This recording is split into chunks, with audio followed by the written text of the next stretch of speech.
Hi, everybody. I'm Jim. Welcome to Great Books, Big Ideas. I want to talk again about the great ideas today, and we're going to continue our march through the volumes starting from 1961. That was our first episode. Now we're going to do 1962. Let's see what people were talking about in the great books of the Western world in 1962.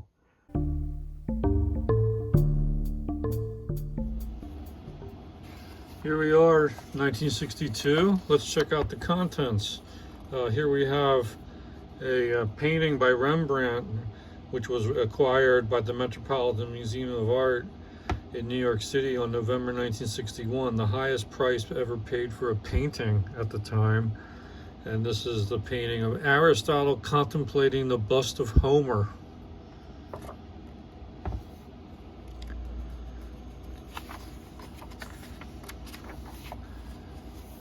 So our copyright is 1962, great ideas today.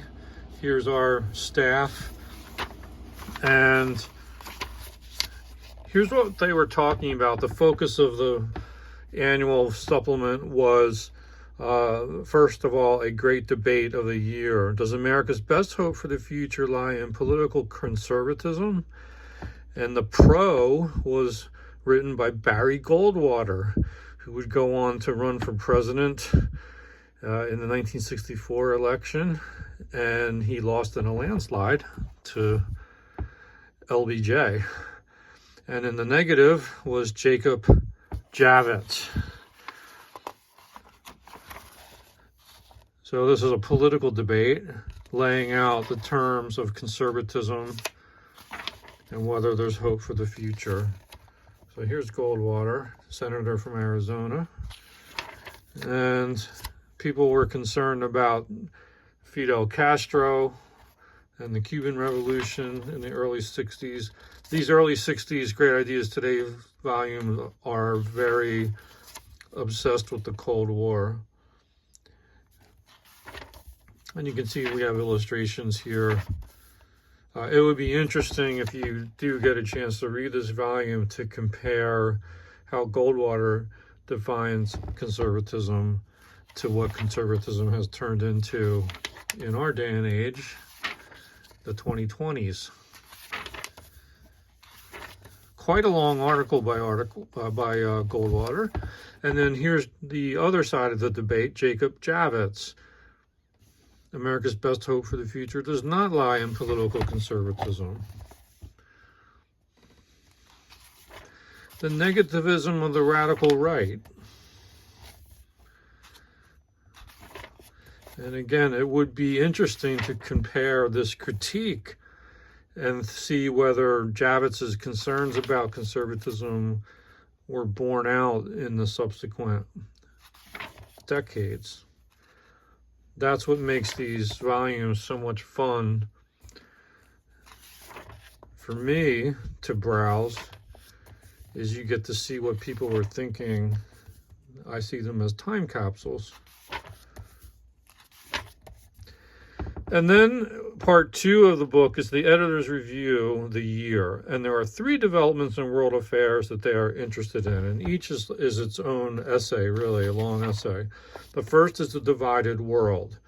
And it opens with a quote by de Tocqueville. And this is very much about the Cold War conflict.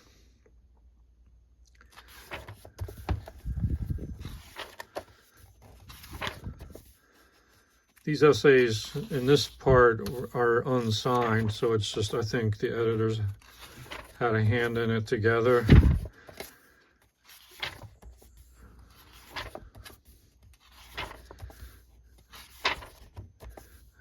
There's Bertrand Russell. And this was during the Kennedy administration. And Khrushchev was the premier of the Soviet Union.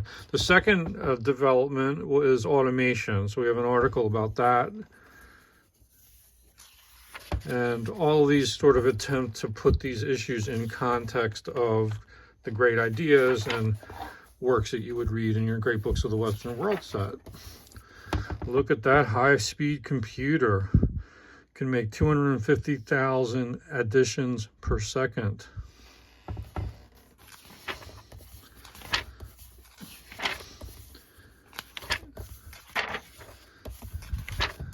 So they're concerned about automation and displaced workers and things. The next development is television. So television was still rather new back then. It was the new mass medium, and people were thinking a lot about it and its impact on society. That essay is a lot shorter. Okay, then we go into our review articles, the year's developments in the arts and sciences. And we have literature, physical sciences and technology, social sciences and law, biological sciences and medicine, and philosophy and religion, each with an author who reviews these developments. The first is Alfred Kazin, and a respected literary critic. You probably are familiar with his name. And let's see what he was talking about. I'm just going to scrub through here quickly. He opens by talking about an author, Abraham Tertz, in the Soviet Union. That's a pseudonym. He had a book out at the time. And then we have a discussion of J.D. Salinger's latest book, which would have been Franny and Zoe. A book I like a lot, by the way. I've taught that a few times in my day. Then Patrick White is discussed. And then we get on to Richard Hughes. Let me know in the comments if you've read any of these authors or some of these names are unfamiliar to you. I have not read Richard Hughes, but I think I have a book by him. I haven't gotten around to reading it. Jean-Paul Sartre makes an appearance here. He had a play out, The Condemned of Altona. So Kazin talks about that. And we have some talk about Walker Percy. The Moviegoer was out. The Moviegoer is a book that I started many, many years ago. Had a mass market paperback edition, and I didn't get too far into it. I liked it, but it's one of those that I put down and never got back to.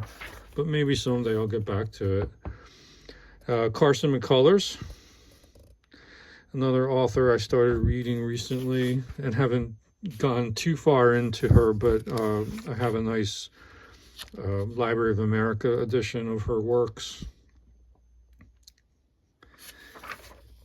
And then James Baldwin.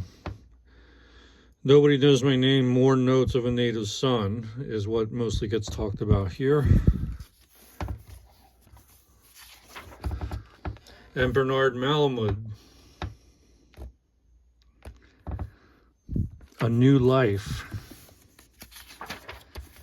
And here's Dorothy Baker, Cassandra at the Wedding. That's an author I'm not as familiar with. And another one I'm not so familiar with, Clancy Seagull. And Bert Bleckman's book, How Much? See, some of these authors have fallen through the cracks, and others have been revived, or they've never really lost popularity. Tilly Olson is mentioned here, Tell Me a Riddle. She's still in print. Clara Winston's The Hours Together. I don't know Clara Winston so well. So one thing I like to do with these books is that it helps me to discover some new authors I might want to read. Henry Miller, Tropic of Cancer was the talk of the town. There was a lot of censorship debate about that book. It's a good book, Tropic of Cancer. I liked it quite a bit. Joseph Heller, a very young Joseph Heller. Catch-22. You know, Catch-22 is one of those books that I think is a little overrated, but it's a good book. Some people love it. I thought it was it was okay. It was okay. A little repetitive, but, you know, I can see why people applaud it. Graham Greene is mentioned here.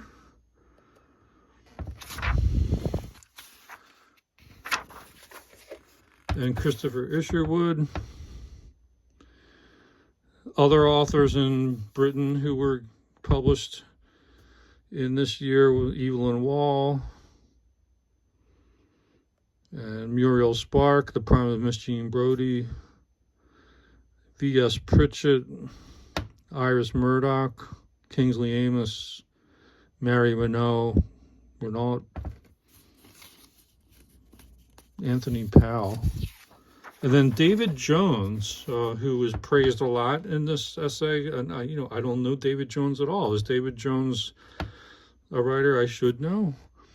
And then we move on to poetry. We have Robert Frost, Robert Lowell, Allen Ginsberg, and lots of other poets mentioned here. Richard Wilbur, John Ciardi, Langston Hughes, Horace Gregory, Isabel Gardner, John Holmes, Alan Dugan, Hugh McDermott, many poets discussed here. Philip Booth, Kenneth Tynan. So you're really getting great coverage here. Kenneth Rexroth, Edmund Wilson, and Oscar Lewis. The Edmund Wilson is a book that he wrote of criticism, his study of the literature of the American Civil War, called Patriotic Gore. And Oscar Lewis wrote The Children of Sanchez. I wonder if that influenced the Chuck Mangione album of the 70s. Interesting. Okay, and then you get a list of all the authors who were covered in this essay. Those are very helpful. Moving on to physical sciences and technology. This was written by George Gamow, born in Russia. And we have discussion of new elementary particles. I wonder how many elementary particles there are now. They probably kept discovering them. Here's the graph of how many elementary particles were discovered from 1930 up to 1961. That curve is going up. Probing nuclei and nucleons. Also very well illustrated. Stellar explosions. Collisions of galaxies and cosmology. So you can really get your science on here. The mole. Interesting. Photosynthesis. Breaking the code. This is, I guess, about DNA.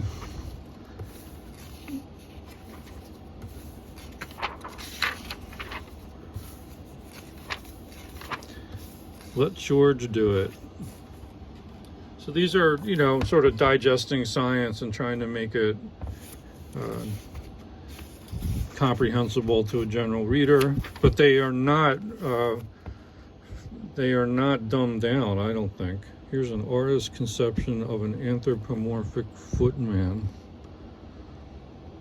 Interesting. Looks like a sci-fi cover. Men in Space. And then an extensive bibliography here, annotated bibliography. Then we move on to Social Sciences and Law by Irving Kristol, Vice President and Senior Editor of Basic Books, but also a journalist for Commentary, Encounter, and The Reporter. He was a magazine editor. Was he the father of Bill Kristol? I think he probably was. And then we have lots of interesting books talked about here, one of which is Megalopolis. And a lot of time spent on Jane Jacobs' classic, The Death and Life of Great American Cities. I think that's still a book that's talked about today.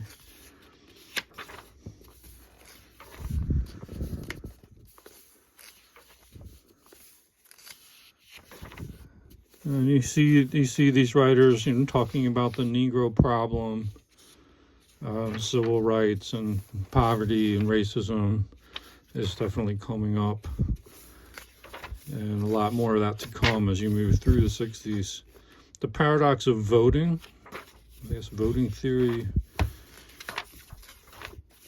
human nature and theories of democracy, with references to great books. The Common Good, Taxes and Prices, Novel Interpretation of American History,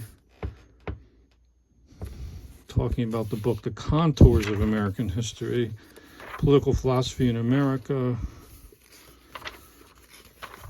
and your bibliography. Then we go to Biological Sciences and Medicine. Earl Ubell is the author, senior editor of the New York Herald Tribune from Brooklyn. So we have bioelectronics, measles, a triumph of technique, talking about the measles vaccine. Technology's Child, a new picture of the cell. So lots of microscope imagery.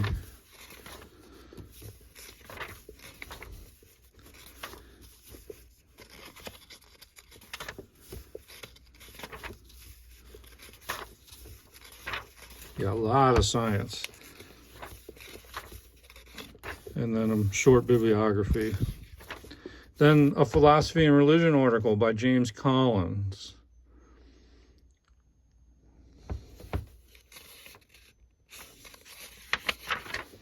And here we're talking about, does man have several methods of inquiry?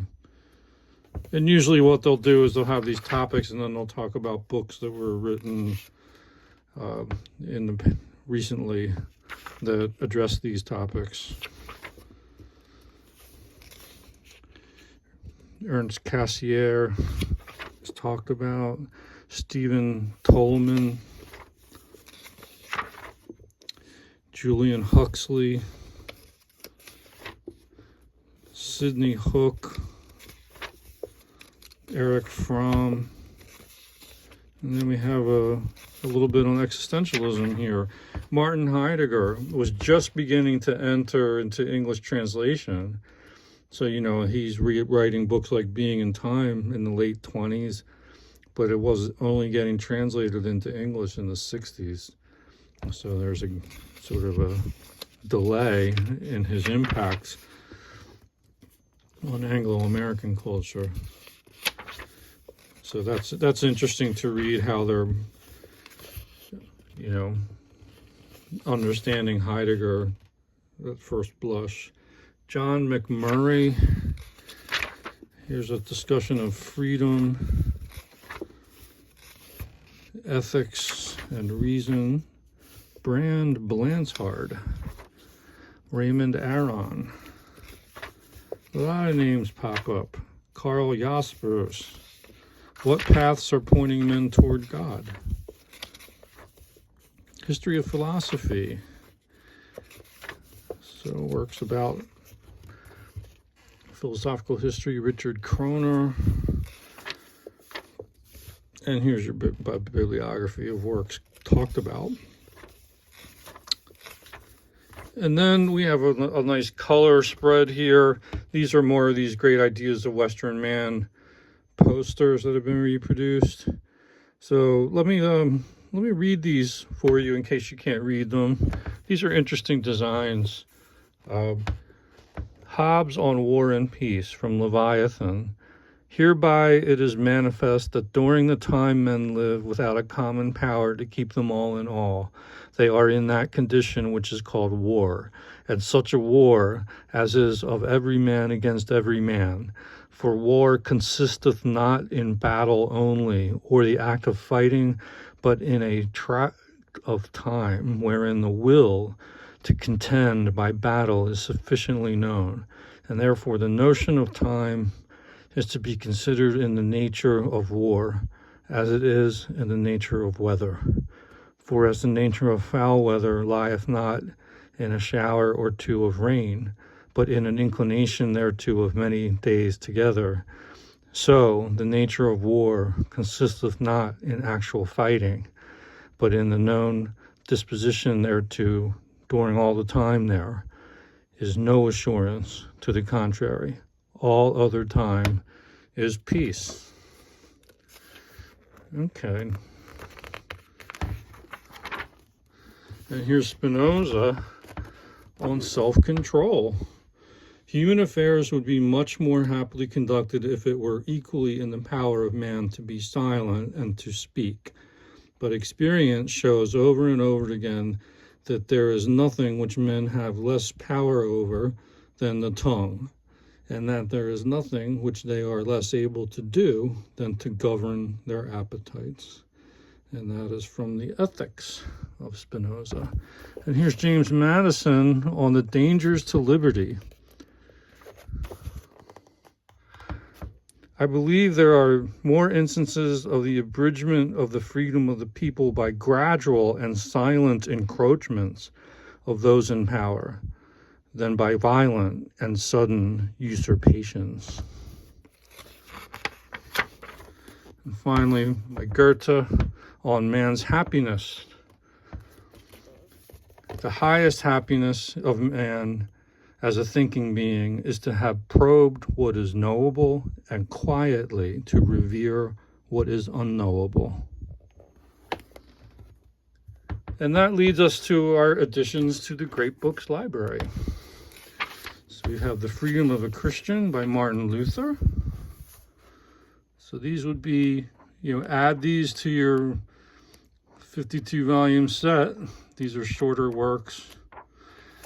R.H. Tawney, The Acquisitive Society,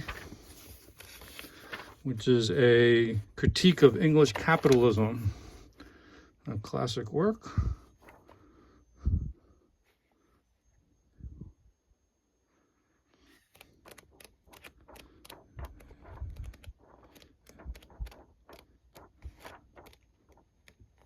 Max Planck, The Universe in the Light of Modern Physics.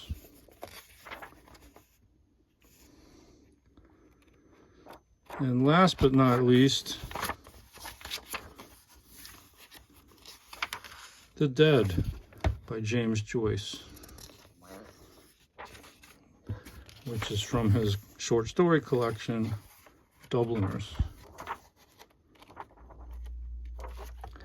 And then at the very end of the volume, you get some additions to the Syntopicon. So the Syntopicon is this massive index that you got with your Great Books of the Western World set. And here they're adding some newer authors to the different ideas. So you like a supplementary bibliography of sources. You can see whoever had this volume before me put these check marks in. It's interesting to see what they identified. It's like Hannah Arendt was showing up a lot. And that's it. The Great Ideas Today, 1962. Okay, I'm going to go ahead and add these new works to my list, my running list of additions to the Great Books of the Western World Library. Thanks for watching, and let me know in the comments what you think about these volumes, the topics covered this year in 1962, and if you've read any of these works or some of these authors, if you're familiar with some of the more obscure ones, I'd love to know more about them.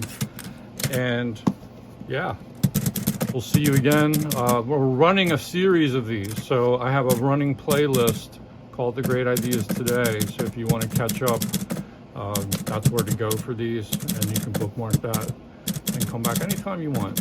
Thanks for watching. I hope you like, subscribe, and ring the notification bell. It helps to build support for the channel. And I hope you keep on reading great books, good books, any books. Keep on thinking cool ideas, and we'll see you again soon. Thanks.